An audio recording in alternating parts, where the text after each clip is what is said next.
Hedge funds make 60% returns using satellite images of parking lots. GPT-4 scores 99% on financial literacy tests, better than any human financial advisor. Meanwhile, it hallucinates 40% of the time on real financial questions. Hedge funds make 60% returns using satellite images of parking lots. And you're paying for an AI tool to lose money. After 20 years watching this game from the inside, I'm about to show you why AI is creating the biggest wealth transfer in history. And more importantly, how you can fight back without spending 24,000 on a Bloomberg terminal. Quick disclaimer. This is financial education, not financial advice. Though after seeing these numbers, you'll understand why the game is rigged anyway. The accuracy paradox. University Study 2023. GPT-4 achieves near-perfect 99% on standardized financial literacy tests. Same tests we give to financial advisors. Baseline for random guessing, 33%.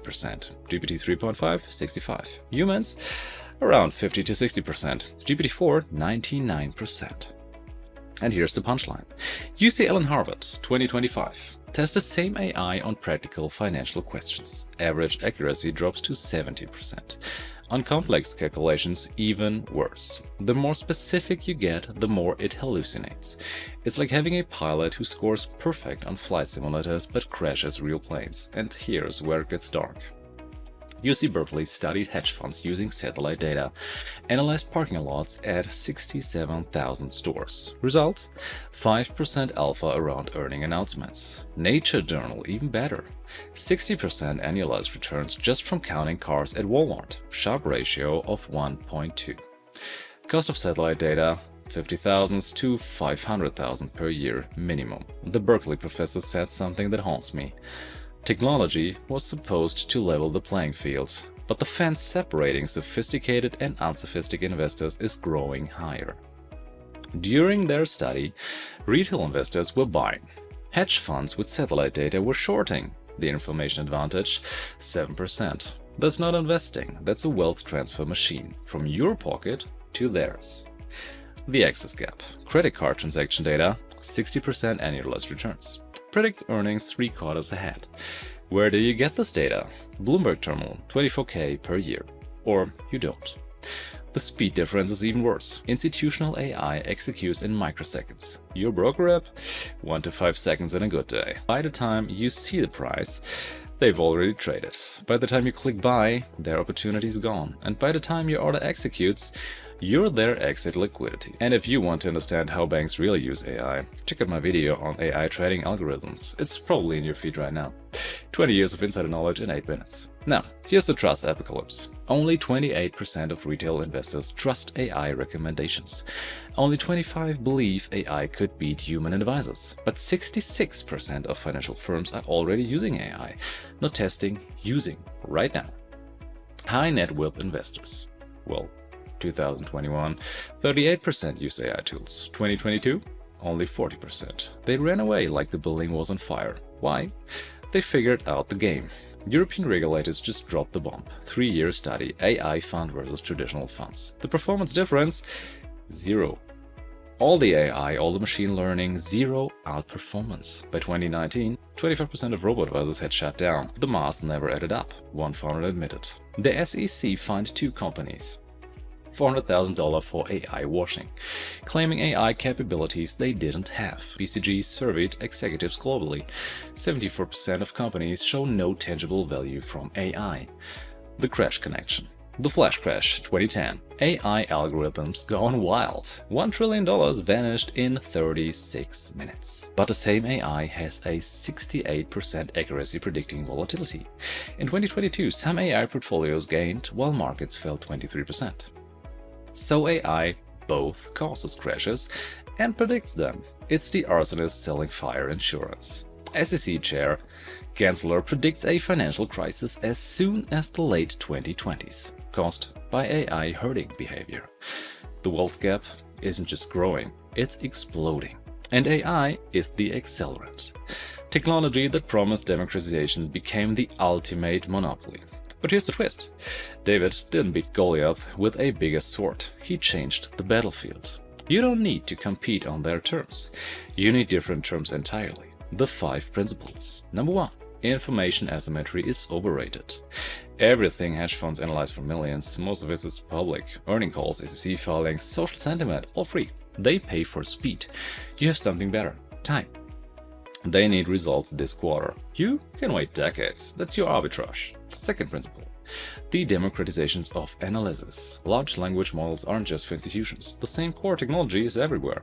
The difference is next that it's asking the right questions. Third principle. The boring advantage. Remember what I always say, boring is beautiful, boring is profitable. While they chase microseconds advantages, you compound for decades. While they optimize complex strategies, you buy and hold. Boring always wins, eventually. Fourth principle. The crowd is smarter than you think. Investment forums are hilarious. Post a question, crickets. But post a wrong answer, 500 corrections in 2 minutes.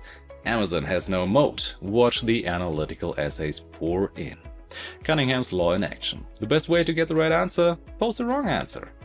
The collective intelligence, it's free. Thousands of analysts working for you. Fifth principle. The 80-20 reality. You can get 80% of institutional advantages for 5% of the cost. The last 20 seconds, microseconds execution, complex arbitrage. You don't need any of that. Here's your anti-wealth gap strategy. Phase 1. Embrace your disadvantages. Can't trade in microseconds? Good, trade in years. Can't afford proprietary data? Perfect. Focus on public fundamentals. Warren Buffett doesn't have a Bloomberg terminal. Think about that. Phase 2. Systems beat emotions. The biggest edge institutions have isn't speed, it's emotional distance. Their algorithms don't panic sell, their models don't FOMO buy. Build boring systems, automate the obvious, remove the emotion. Monthly investment? Automated. Annual rebalancing? Calendared. Sell discipline? Pre-decided. Phase 3. Time arbitrage. This is your nuclear weapon. Institutions are trapped in quarter cycles. You can think in decades. Every day, they need to beat the market. You need to beat inflation over 30 years. Who has the easier job? Phase 4. The contrarian advantage. When everyone zigs, zag. Everyone's using AI for short-term trading. You go long-term. Everyone's chasing momentum. You buy value. The market rewards what's scarce. In an AI world, patience is scarce. Discipline is scarce. Be scarce. The final truth. The greatest fortunes weren't built on intelligence. They were built on temperament. Not IQ, but EQ. Not analysis, patience. Not information, discipline. AI can't give you any of that. Use it as a tool, not as an oracle. An assistant, not an advisor. The wealth gap is real, and it's growing. AI is making it even worse. But you have weapons they don't. Time, patience, simplicity. The boring stuff that actually works. While they're building AI to trade millions of times per second, you can win by trading twice per year. While they're spending millions on data, you can win by reading free annual reports. While they're optimizing for complexity, you can win by optimizing for sleep. Target 1 to 2% outperformance, not 16. Focus on not losing money, not on getting rich quick. Compound for 30 years, not 30 seconds.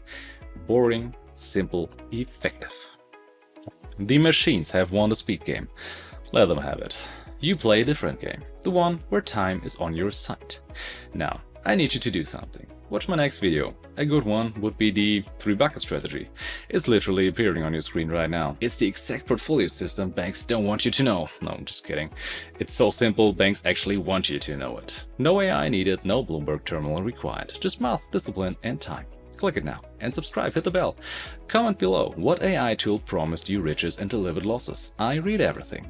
Remember this, the house always wins. But you don't have to play in their house. Build your own, brick by boring brick. Thanks for watching, stay skeptical, stay sharp. And I'll see you in the next video. Right now, click it.